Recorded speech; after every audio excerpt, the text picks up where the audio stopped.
барои иҷро накардани уҳдадориҳои хидмати кормандон ва ногуфта намона солҳои таваллуди 2005 ва 1996 то соли 2005 4100 сомон то 4200 сомона дар бар мегирад. Шаво хоб мерам, дар хоб мебинам, баъд мехезам гап мезанам. Баъзе беақлен чи бахшида ба омади моҳи шарифи рамазон хушхабар аз ширкати дорувори шифофармо барои шумо.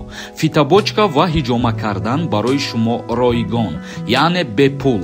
Метавонед худро номнавис кунед. Инчунин доруҳо бо нархи арзон барои зиёд кардани риш ва мӯи сар, доруҳо барои сангу намаки гурдаро нест кардан ва нест кардани простатит. Ба рақамҳои рӯи экран дар тамос бошед. ассалому алайкум ба ҳама тамошобинони барномаҳои Сорбон Сафаров. Тамошобинони азиз, дар видео лайк монен ва то охирша тамошо кунен. Мехоҳам дар ҳамиҷа як чиза аз шумо пурсон шавам. Чӣ хеле ки медонем мо ба куҷои сафар мекунем, ҳар ҷое ки қарор мегирем, ҳар ҷое ки гашту гузор мекунем, яъне ки давлатҳои хориҷаро дар назар дорем, видео мекунем, пешниҳоди шумо мегардонем ки каме маълумот бигирем оиди дигар давлатҳо. Ва чӣ хеле ки медонем, айни ҳол ман дар шаҳри Ташкент қарор дорам. Агар бихоҳед дар комментария бинависонед, мо ҷоҳое ки ба шумо интерес меояд маълумот ҷамъ мекунем, сиёмка мекунем ва пешниҳоди шумо мегардонем. Худованд розӣ бошад. мегзарем ба қисми мавзӯи асосӣ. Дар Федератсияи Русия барои хидматгузории бесифат ва муҳоҷирон ҷазо медиҳанд. яъне ки дар Федератсияи Русия як қонуни нав ба имзо расид барои хизматрасонии бесифат оиди муҳоҷирон ҷазо пешбинӣ мекунанд. кормандони хадамоти дахлдорӣ кор бо муҳоҷирон таҳти назорати қатъӣ қарор гирифта барои қонуншиканӣ муҷозот хоҳанд шуд. вазорати корҳои дохилии Русия пешниҳод намуд барои хидматрасонии пастсифат ба муҳоҷирон нафароне ки дар соҳа кор мекунанд бояд ҷарима шаванд. лоиҳаи дахлдор дар портали федералии лоиҳаи санадҳои меъёрии ҳуқуқӣ нашр карда шудааст. барои иҷро накардани уҳдадориҳои хидмати кормандон ва роҳбарон муҷозоти маъмурӣ дар шакли ҷарима хоҳад шуд. қайд намуданд дар хабарнома. муҷозот бояд аз 1 то 5000 рубл, дар сурати такрори қонуншиканӣ то 10000 рубл ва роҳбарон ба ҷаримаи то 30000 рубл муҷозот карда мешаванд. яъне муҳоҷироне ки дар Федератсияи Русия қарор доранд барои ягон ҳуҷҷатгузорӣ ба ягон ҷо муроҷиат мекунанд ва аз сабаби хизмати пастсифат метавонанд ки кормандони ана ҳамун шуъбаҳоро ҷарима кунанд. кормандони обичнира аз 1000 то 5000 рубл ҷарима мекунанд ва роҳбарони ана ҳамун шуъбаҳо агар дар ҳолате ки ана мақсад дағалона рафтор мекунанд нисбати муҳоҷирон то 30000 рубл ҷарима карда мешаванд ва и административни правонарушенӣ мешавад. тамошобинони азиз, акнун мегзарем ба қисми хондани комментарияҳо. дар ҳамиҷа ба ҳаматон як чиза тавсия метиҳам. агар нафарҳоеро ки ҳуҷҷатҳош тамом шидагӣ бошад ва бихоҳад ки границаи қазоқистон бигзара, пас рақамҳое ки дар рӯи экран ҳаст, дар ҳамин рақамҳо занг бизанед. аз Москва ё Московский област одамҳоро гирифта ба границаи қазоқистон мебарад. мурод нависонда: ассалому алайкум акаи Сорбон, ман видварения доштам, через суд отменит кард, метавонам граница пересекат кунам. дар ҳолате ки агар суд ҳалнома бировардагӣ бошад ва боз ҳалномаро бекор кардагӣ бошад суд, бале ты видварения ба ҳисоб намераи ва метавонӣ ки граница бигзарӣ бо вориди Россия бишавӣ. як каси дигар нависондаи: акаҷон илтимос ҷавоб диҳед. агар пули алименти бачаамро нагирам, дар почта меистад. ман худам дар Москва рафтан илоҷ надорам. тарафи шавҳарам пули алимент додестиянд, ман наметавонам гирифта, дар почта меистад пул. бале ӯ маблағи шуморо ҳеҷ кас намераса ва ҳар вақте ки ба ҷумҳурии Тоҷикистон баргаштӣ метавонӣ ки маблаға дастрас кунӣ. Бобиев нависонда: ассалому алайкум бародар, агар 2005 бошаду моҳи август ба 18 медорояд, октябр баъд мебарам ба хизмат. раҳмат Сорбон.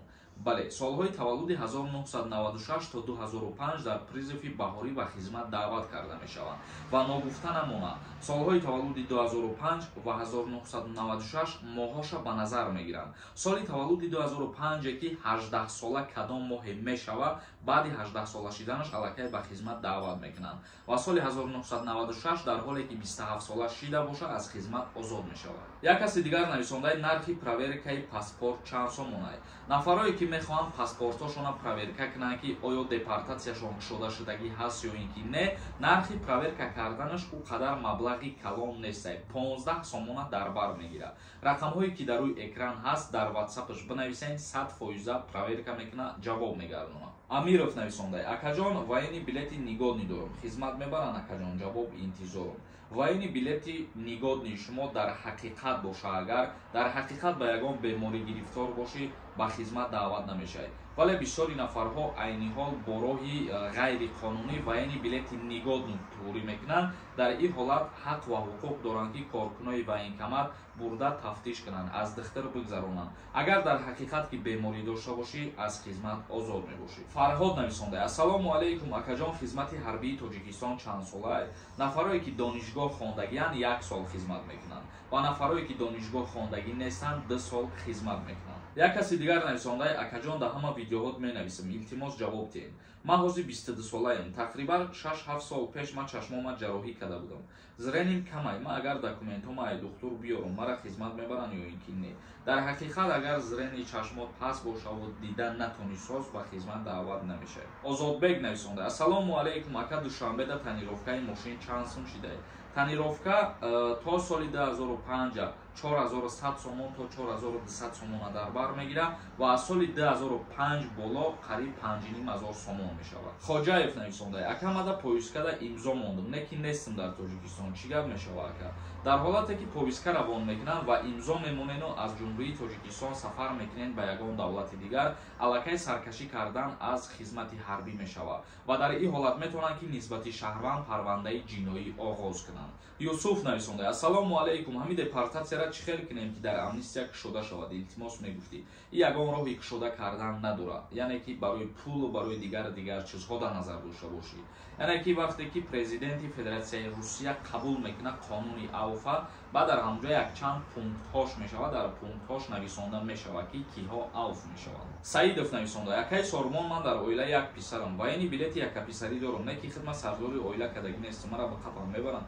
ваини билет дошта бошӣ, ҳуҷҷати тасдиқкунанда доштагӣ бошӣ, даъват намешавад ба хизмат. далер нависонда: ака, ватсапда ҷавоб наметиҳанд, срочна дар корай. ҳар касе ки дар ватсап менависонен оиди проверка кардани ҳуҷҷатҳо, сабр кунен, ба ҳамаи шумо ҷавоб мегардонанд. аз сабаби зиёд муроҷиат кардани шаҳрвандҳо сари вақт успед намекунанд ки ҳамаро ҷавоб диҳанд. рустамов нависонда: салом акаи сорбон, шумо аз ютуб даромад мебинед? ютуб сум наметаку, шумо чанд сум меспоред? аз ҳар куҷое ки даромад мебинӣ, бояд налог биспорӣ. мо шаҳодатнома дорем, яъне ки патент дорем, ҳар моҳа пулша пардохт мекунем. новобаста аз ӯе ки ютуб пул наметиҳад, баъзе рекламаҳое ҳастае ки мо фоида ба даст меорем. аз ҳамин сабаб ба ҳаматон тавсия метиҳем ки дар ҳолате ки даромад ба даст меорем, налоги давлата пардохт кунем. ин барои плюси хитом мебошад. мирзо нависонда: тай киҷо медонӣ ҳамаи гапҳо дурӯғанд.